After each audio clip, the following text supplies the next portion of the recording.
Salam, oksid əsas turşu və duz mövzusundan 4-cü günün suallarının izahına baxırıq. 3 nömrəli test tapşırığında deyir ki, hansı maddələrin qələbi məhlula qarşı təsirindən hidrogen ayrılır? Deməli, sinkdir,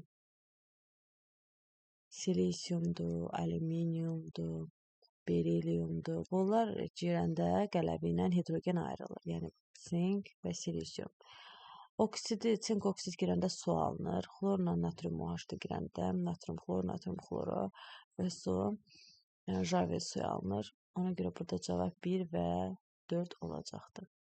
5 nömrəli test tapşırığında hansı birləşmələr doğru adlandırılmamışdır? Yəni səhv olanlar.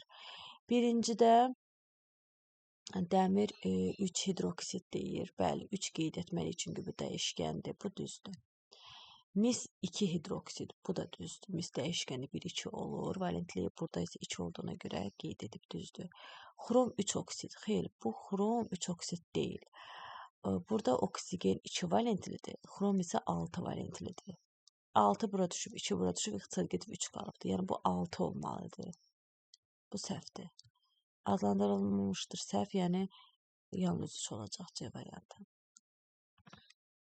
6 nömrəli test tapşırığına baxırıq. 1,4 qram 2 valentli metal oksidi su ilə reaksiya daxil olaraq 1,85 qram əsas əmələ gətirir. Bu metalı müəyyən edin.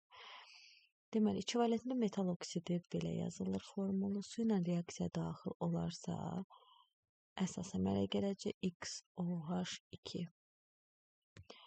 Əmsallaşdırmaya ehtiyac yoxdur. Deməli, bu 1,4 qram budur. Əmələ gəlib 1,85 qram da əsas.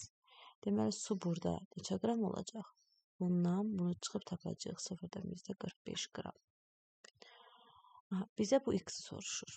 Bunu tapmaq üçün baxırıq. Bax, tənasibimizi belə qururuq. 1,4 qram oksid olanda su olur 0,45 qram. Su 18 qram olanda isə oksid. Bunun kütləsi X üstəgəl 16-dır.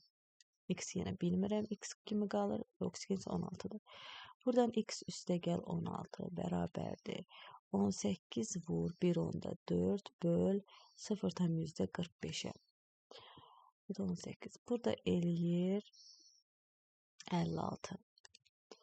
Buradan da X plus 16 56-ya bərabərdirsə 56-ya demək X də bərabər olacaq 40-a. Cavab D variantı. Növbəti 9 nömrəli test tapşırığına baxırıq. Hansı reaksiya getmir? Normal duzun üzərinə turşu gəlsə, reaksiya gedəcək və turş duz alınır. Sonra əsasi oksidin üzərinə turşu gələndə normal duz alınacaq, reaksiya gedəcək.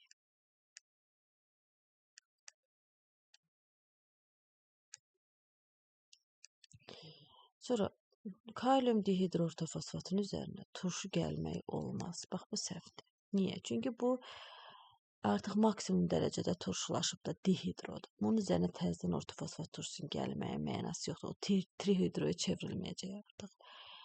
Yəni, ona görə turşu gəlmək olmaz üzərinə. Amma D variantında məsələn hidronun üzərinə təzədən turşu gəlsə, dihidroya çevrilə bilər. Yəni, bax, bu reaksiya məhsulu bu alınacaq. Kalium H2PO4. Dihidroduz ola bilər. Amma bunun üzərinə turşu artıq gəlmək olmaz. Burada reaksiya gedəcək. Kalium 3 PO4 plus silisium O2 H2O. Reaksiya gedəcək. Növbəti test tapşırığına baxırıq. Natrium nitrat, kalsium hidrokarbonat və dəmir 3 nitratın termik parçalanmasının cəmi neçə müxtəlif mürəkkəb maddə alınır? Gəlin bir-bir bunların parçalanmasını yazaq. Natrium nitrat, yəni natrium NO3. Aktiv metalların nitratları litiumu çıxmaq şərtinə parçalananda natrium nitridə NO2-yə və oksigenə parçalanır. Cəmi neçə müxtəlif mürəkkəb maddə alınır? Biri buradadır. Birinci.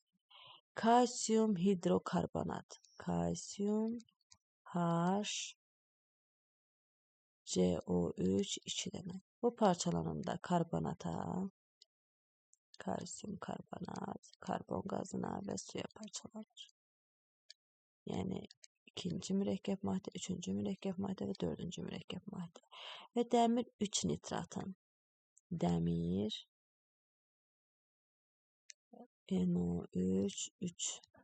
Bu parçalananda orta aktiv metallar parçalananda oksidinə Fe2O3 NO2-yə və O2-yə parçalanır. 4 dənə burada, 4 dənə burada, bu 5-incisi, bu da 6 dənə mürəkkəb maddə alınmış oldu. Cavab B variantı.